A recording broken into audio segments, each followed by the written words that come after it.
12वीं पास candidates eligible है। देखिए क्लियरली लिखा हुआ है 12वीं पास कैंडिडेट्स इस पोस्ट के लिए एलिजिबल है। ठीक है, जूनियर एडमिनिस्ट्रेटिव असिस्टेंट की पोस्ट है। तनख्वाह कितनी मिलेगी? लगभग 40,000 रुपए महीना इनिशियल इन हैंड सैलरी इस पोस्ट के ऊपर रहने वाली है। Hey guys, this is Sonu Ahlawat और आज इस वीडियो में लेकर आ चुका हूं आपके लिए एक बहुत ही स्पेशल, एकदम यूनिक गवर्नमेंट जॉब अपडेट जो कि डायरेक्टली निकल के आ रहा है एम्स वेरियस पोस्ट रिक्रूटमेंट 2025 की तरफ से। जी हां दोस्तों, एम्स के बारे में शायद आपको पता ही होगा, जिसका मतलब होता है all India institute of medical science, जो कि गवर्नमेंट ऑफ इंडिया यानी कि भारत सरकार के ही अंडर आता है। पूरे भारत के अंदर अलग अलग राज्यों में बहुत सारे एम्स हॉस्पिटल्स हैं, तो जिनके अंदर वेरियस पोस्ट के ऊपर भर्ती यहां पर निकल के आ चुकी है, यानी कि 10वीं 12वीं ग्रेजुएट पास वालों के लिए अलग अलग पोस्ट के ऊपर वैकेंसीज आ चुकी है। ये जो एम्स के अंदर वैकेंसीज निकल के आई है ना, ये CRE के अंडर निकली है, मतलब कॉमन रिक्रूटमेंट एग्जामिनेशन। भारत के किसी भी हिस्से में अगर कोई भी एम्स है, उन सभी एम्स के लिए आपको अलग अलग फॉर्म अप्लाई नहीं करना है, आपको केवल एक ही एग्जाम देना है। फिर आपकी चॉइस के बेसिस पर, मतलब आपकी प्रेफरेंस के बेसिस पर आपको यहां पर एम्स मिलने वाला है। मतलब एक ही एग्जाम होगा और अलग अलग एम्स के अंदर आप सिलेक्शन ले सकते हो, आपकी नौकरी लग सकती है। तो आगे इस वीडियो में पूरा नोटिफिकेशन आपके साथ डिटेल के साथ डिस्कस करने वाला हूं कि भाई कौन कौन सी पोस्ट है, किस पोस्ट के लिए 10वीं पास एलिजिबल है, 12वीं पास वालों के लिए कौन सी पोस्ट है, ग्रेजुएट पास वाले कौन सी पोस्ट के लिए फॉर्म अप्लाई कर सकते हैं, किस पोस्ट के लिए एज लिमिट क्वालिफिकेशन क्या है, एग्जाम पैटर्न क्या है, सिलेबस वगैरह क्या रहेगा, सैलरी वगैरह इन पोस्ट के ऊपर क्या मिलेगी, फॉर्म कैसे अप्लाई करने हैं, फॉर्म फीस वगैरह क्या है, एग्जाम कब कंडक्ट कराया जा सकता है। तो चलिए गाइस, बहुत ज्यादा टाइम वेस्ट नहीं करते, फटाफट वीडियो शुरू करते हैं। बट उससे पहले एक छोटी सी इंफॉर्मेशन यहीं पर देकर जाऊंगा आपको। जी हां दोस्तों, इंफॉर्मेशन यह है कि संपूर्ण भारत के इतिहास के मोस्ट इंपोर्टेंट एग्जाम ओरिएंटेड, एकदम selected, multi colour highlighted handwritten notes PDF form में, ई बुक के फॉर्म में आपको प्रोवाइड कर चुका हूं।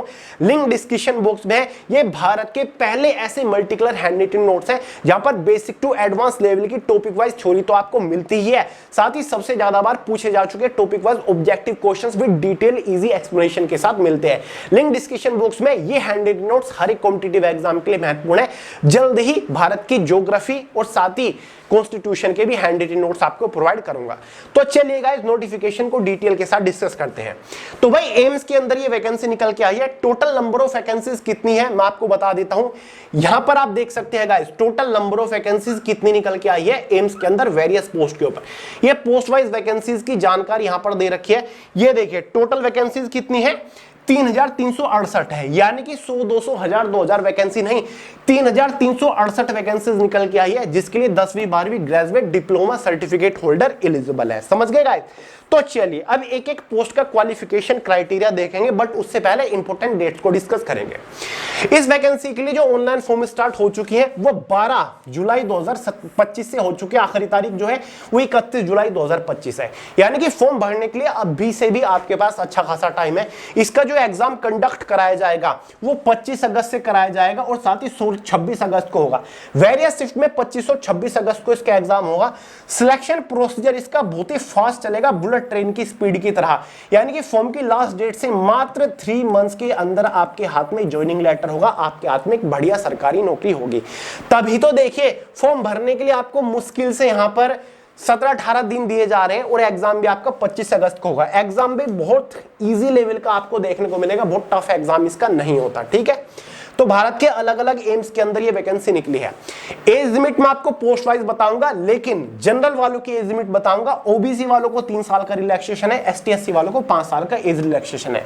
ये एग्जाम वगैरह के बारे में डिटेल लिखी हुई है, एग्जाम पैटर्न, सिलेबस वगैरह सारी चीजें आपके साथ आगे डिस्कस करूंगा। बट उससे पहले एक बार पोस्ट वाइज क्वालिफिकेशन और एज लिमिट के बारे में बात करते हैं। जैसे कि एक पहली बेस्ट पोस्ट है असिस्टेंट एडमिनिस्ट्रेटिव ऑफिसर की। ठीक है, काफी बेहतरीन पोस्ट है। इस पोस्ट के लिए 21 से 30 साल एज लिमिट मांगी गई है। लेवल 7 की सैलरी इस पोस्ट के ऊपर आपको मिलेगी। अगर आपने कोई भी बैचलर डिग्री पास कर रखी है तो भाई आप असिस्टेंट एडमिनिस्ट्रेटिव ऑफिसर की पोस्ट के लिए एलिजिबल है। अगर आपने बीए कर रखा है, बीएससी कर रखा है, बीबीए, बीकॉम, बीसीए कुछ भी कर रखा है ग्रेजुएशन के नाम पर, आप एलिजिबल है। ये तो डिजायरेबल क्वालिफिकेशन ही है, मैंडेटरी नहीं है। एसेंशियल क्वालिफिकेशन बैचलर डिग्री आपके पास होनी चाहिए। लेवल 7 की सैलरी यहां पर लिखी गई है, तो सैलरी कितनी मिलेगी, लगभग 80,000 रुपए महीना इस पोस्ट के ऊपर जस्ट आफ्टर सिलेक्शन आपकी तनख्वाह रहने वाली है। है, ठीक है। अब असिस्टेंट एडमिनिस्ट्रेटिव ऑफिसर की ये पोस्ट लगभग भारत के हर एक एम्स के अंदर निकली है। जैसे कि देखिए सेम पोस्ट है असिस्टेंट एडमिनिस्ट्रेटिव ऑफिसर, ये एम्स रायबरेली के अंदर है, ये एम्स जोधपुर है, तो हर एक एम्स के अंदर हर एक पोस्ट यहां पर निकली है, ठीक है। दूसरी पोस्ट कौन सी है? जूनियर एडमिनिस्ट्रेटिव ऑफिसर की है, 21 से 30 साल एज लिमिट है, लेवल 6 की सैलरी मिलेगी, सभी ग्रेजुएट पास कैंडिडेट्स अगेन एलिजिबल है, सैलरी लगभग आपकी 70,000 रुपए महीना इस पोस्ट के ऊपर बैठने वाली है, समझ गए। अगली पोस्ट कौन सी है आपकी? ये वही आपकी जूनियर एडमिनिस्ट्रेटिव ऑफिसर की चल रही है। एक है ऑफिस असिस्टेंट, इस पोस्ट के ऊपर 21 से 30 साल एज लिमिट है, डिग्री पास कैंडिडेट्स एलिजिबल है, तनख्वाह वही आपको 70,000 रुपए महीना देखने को मिलने वाली है, ठीक है। पोस्ट कौन सी है? Office assistants. अगली पोस्ट के ऊपर चल लेते हैं। नेक्स्ट पोस्ट है जूनियर एडमिनिस्ट्रेटिव असिस्टेंट। ये आई ना पोस्ट कुछ इंटरेस्टिंग सी। अभी तो ग्रेजुएट पास वालों की बात चल रही थी, ये 12वीं पास वालों के लिए है, ठीक है।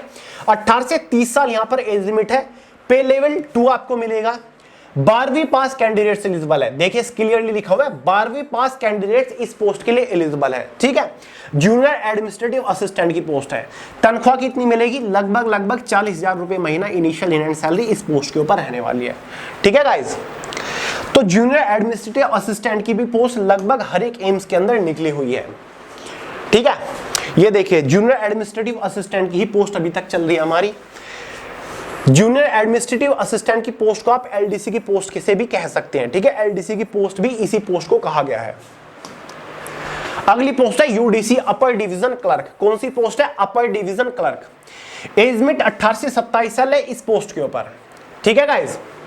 और बैचलर डिग्री पास कैंडिडेट्स एलिजिबल है। कौन से? बैचलर डिग्री पास कैंडिडेट्स। लेवल 4 की तनख्वाह मिलेगी, यानी कि लगभग 52,000 रुपए महीना आपकी तनख्वाह रहेगी यूडीसी की पोस्ट के ऊपर, ठीक है दोस्तों। बढ़िया पोस्ट है ये भी। नेक्स्ट है, ये तो अपर डिवीजन क्लर्क की ही पोस्ट चल रही है, अलग अलग एम्स के अंदर दिखाई हुई है ना, इसलिए है अपर डिवीजन क्लर्क, ये भी अपर डिवीजन क्लर्क, ये भी अपर डिवीजन क्लर्क, ये भी अपर डिवीजन क्लर्क, ये अपर डिवीजन क्लर्क या फिर सीनियर एडमिनिस्ट्रेटिव असिस्टेंट, एक ही बात है, ठीक है। यह ऑपरेशन थिएटर असिस्टेंट आ गया। ऑपरेशन थिएटर असिस्टेंट 18 से 30 साल एज लिमिट है। अगर आपने बीएससी कर रखा है तो आप एलिजिबल है। बीएससी अगर आपने कर रखा है एलिजिबल है, 12वीं पास एलिजिबल है, लेकिन 5 साल का एक्सपीरियंस चाहिए होगा, तो बीएससी वाले एलिजिबल है। बढ़िया पोस्ट है, लेवल 5 की सैलरी है, मतलब लगभग 65,000 रुपए महीना तनख्वाह रहेगी। ये ऑपरेशन थिएटर असिस्टेंट की पोस्ट है, बढ़िया पोस्ट है, कंपटीशन काफी कम रहेगा, ठीक है। मल्टीटास्किंग स्टाफ, ग्रेजुएट पास हो गए, 12वीं पास की बता दी, अब बात करते हैं 10वीं पास वालों के लिए। मल्टीटास्किंग स्टाफ की एक पोस्ट निकली, 18 से 35 साल एज लिमिट है जनरल वालों के लिए, पे लेवल 1 है, मैट्रिकुलेशन यानी कि अगर आपने 10वीं पास कर रखा है तो आप एमटीएस की पोस्ट के लिए एलिजिबल है। तनख्वाह कितनी मिलेगी? वही आपको 35,000 रुपए महीना तनख्वाह मिलने वाली है, ठीक है। नर्सिंग अटेंडेंट है, फिर ऑफिस अटेंडेंट ग्रेड 2 की पोस्ट है, office store attendant multitasking staff की पोस्ट है, और स्टोर अटेंडेंट की पोस्ट है। ये सारी की सारी 10वीं पास वालों के लिए है। क्या है? 10वीं, ये देखिए 10th पास और आईटीआई 10th पास, क्लियर है। फिर चाहे आपकी ऑफिस अटेंडेंट ग्रेड 2 हो, ऑफिस स्टोर अटेंडेंट आपकी पोस्ट हो, 10वीं पास है। मैक्सिमम एज लिमिट कितनी है? 30 साल। तनख्वाह सभी पोस्ट के ऊपर वही 35,000 रुपए महीना मिलने वाली है, ठीक है गाइज। अब पीए की भी पोस्ट है, पर्सनल असिस्टेंट, जो प्रिंसिपल का पर्सनल असिस्टेंट होता है उसकी भी पोस्ट है। 18 से 30 साल एज लिमिट है। यहां पर अगर आपने कोई बैचलर डिग्री पास कर रखी है, साथ तो स्टेनोग्राफी आपको आनी चाहिए, ठीक है। लेवल 6 की तनख्वाह मिलेगी, यानी कि लगभग 65,000 रुपए महीना सैलरी आपको मिल जाएगी, ठीक है। पीए की पोस्ट है, बड़े लेवल की पोस्ट है। पर्सनल असिस्टेंट की भी पोस्ट है आपकी। पर्सनल असिस्टेंट 18 से 30 साल एज लिमिट है, वही बैचलर डिग्री के साथ साथ आपको स्टेनोग्राफी आनी चाहिए, ठीक है। सोल्ट हैंड मतलब। स्टेनोग्राफर की पोस्ट है आपकी, 18 से 27 साल एज लिमिट है, लेवल 4 की सैलरी मिलेगी, यानी कि 50,000 रुपए महीना आपकी तनख्वाह रहेगी। 12वीं पास कैंडिडेट्स एलिजिबल है, लेकिन स्टेनोग्राफी आपको आनी चाहिए, तो स्टेनोग्राफर की आपकी पोस्ट है, समझ गए गाइज। अब यहां पर आपकी सोशल सिक्योरिटी ऑफिसर की भी पोस्ट है, एसएसओ की, 21 से 27 साल एज लिमिट है। अगर आपने कोई भी बैचलर डिग्री पास कर रखी है, ठीक है, आप एलिजिबल है, लेकिन अगर कॉमर्स से कर रखी है तो आपको प्रेफरेंस दी जाएगी, वैसे सभी एलिजिबल है। सैलरी वही आपको 80,000 रुपए महीना मिलने वाली है, समझ गए। अब बात कर लेते हैं इसके एग्जाम पैटर्न वगैरह के बारे में। देखिए दोस्तों, ये इसका एग्जाम पैटर्न होगा। 100 क्वेश्चन एग्जाम में आएंगे, 100 एमसीक्यू बेस्ड एग्जाम में आएंगे। एग्जाम पैटर्न सभी पोस्ट के लिए बिल्कुल सेम है, सभी पोस्ट के लिए बिल्कुल सेम एग्जाम है, एक ही एग्जाम होगा। कट ऑफ पोस्ट वाइज आपकी बनने वाली है। ठीक है, कितने क्वेश्चन होंगे? पोस्ट वाइज एग्जाम का लेवल डिफरेंट होगा। 100 तो क्वेश्चन आपके एग्जाम में होंगे, 100 क्वेश्चन 400 नंबर के अंदर होंगे। ठीक है, एक क्वेश्चन जो होगा, एक क्वेश्चन आपके 4 नंबर का है। कितने नंबर का? 4 नंबर का। इसीलिए एग्जाम में 100 क्वेश्चन होंगे और 400 नंबर का आपका पेपर रहने वाला। ठीक है, 1/4 के एग्जाम में नेगेटिव मार्किंग है। एक गलत क्वेश्चन पर आपका 1 नंबर काट लिया जाएगा और 4 नंबर का आपका एक क्वेश्चन है। अब देखिए 20 जो क्वेश्चंस होंगे वो तो सिंपल जनरल नॉलेज, एप्टीट्यूड और नॉलेज ऑफ कंप्यूटर से आएंगे। 80 क्वेश्चंस होंगे वो पोस्ट डोमेन से रिलेटेड होंगे, यानी कि जो आपकी पोस्ट है, ठीक है, उसका जो नेचर है, पोस्ट का जो टाइटल है, पोस्ट का जो काम है, उससे रिलेटेड आपके क्वेश्चंस रहने वाले हैं। ठीक है, इन 100 क्वेश्चन को सोल्व करने के लिए आपके पास 90 मिनट का टाइम रहेगा। कितना? 90। और 1/4 के पेपर में नेगेटिव मार्किंग है। ठीक है, पेपर की डेट वगैरह मैंने आपको सारी की सारी शुरुआत में ही बता दी थी। ठीक है, तो ये आपका एग्जाम पैटर्न है। एग्जाम का सिलेबस पीडीएफ फॉर्म में मैंने टेलीग्राम चैनल के अंदर प्रोवाइड करा दिया, लिंक डिस्क्रिप्शन बॉक्स में। वहां से आप पूरे सिलेबस को डाउनलोड करके अपने मोबाइल फोन के अंदर देख सकते हैं कि भाई किस सब्जेक्ट के अंदर से कौन से टॉपिक के ऊपर मोस्टली फोकस करना है। टेलीग्राम चैनल का लिंक वीडियो के नीचे डिस्क्रिप्शन बॉक्स में है। अब बात करते हैं सबसे बड़े मुद्दे की, ये मुझे पहले ही बता देना चाहिए था वैसे। Form fees. फॉर्म फीस कितनी है? ठीक है, फॉर्म फीस सिलेक्शन तो आपका 3 महीने में हो रहा है, लेकिन फॉर्म फीस देखिए, जनरल ओबीसी वालों के लिए 3000 रुपए फॉर्म फीस यहां पर चार्ज की गई है, जो कि मुझे काफी अनरीजनेबल फॉर्म फीस लगी। दूसरे नंबर पर एससी एसटी ईडब्ल्यूएस वालों के लिए 2400 रुपए फॉर्म फीस है। जो पीडब्ल्यूबीडी कैटेगरी है उनके लिए कोई फॉर्म फीस नहीं है। तो भाई फॉर्म फीस बहुत ज्यादा अनरीजनेबल है, यानी कि किसी सरकारी नौकरी के लिए फॉर्म भरने के लिए अब आपको 3000 रुपए फॉर्म फीस देने होंगे। तो ये सरकार का कौन सा एजेंडा है मुझे नहीं पता, लेकिन फॉर्म फीस मुझे बहुत ही ज्यादा अनरीजनेबल लगी। तो अगर आपको लगता है कि मैं एग्जाम को फोड़ दूंगा और हाँ मेरा जुगाड़ है फॉर्म फीस भरने का, तो आप जरूर फॉर्म अप्लाई करिएगा, चांसेस है सिलेक्शन हो जाएंगे। एग्जाम लेवल बहुत ज्यादा नहीं आता, कंपटीशन काफी कम रहता है इस भर्ती के अंदर। ठीक है गाइस, तो ये सारी जानकारी मैंने आपको प्रोवाइड करा दी। जिस भी एम्स से आप फॉर्म डालोगे, मान के चलिए एम्स दिल्ली से फॉर्म भर रहे हो, एम्स ऋषिकेश से फॉर्म भर रहे हो, एम्स राजकोट से, जिस भी एम्स की प्रेफरेंस डालोगे उसी एम्स में आपकी जॉब लोकेशन रहने वाली है। मोस्टली पोस्ट आपकी क्लरिकल पोस्ट है। सिलेक्शन होने के बाद क्लर्क का काम आपको इसमें करना होगा। वैसे पोस्ट के नेचर, पोस्ट के टाइटल से ही पता चल रहा है कि आपको काम क्या करना पड़ेगा।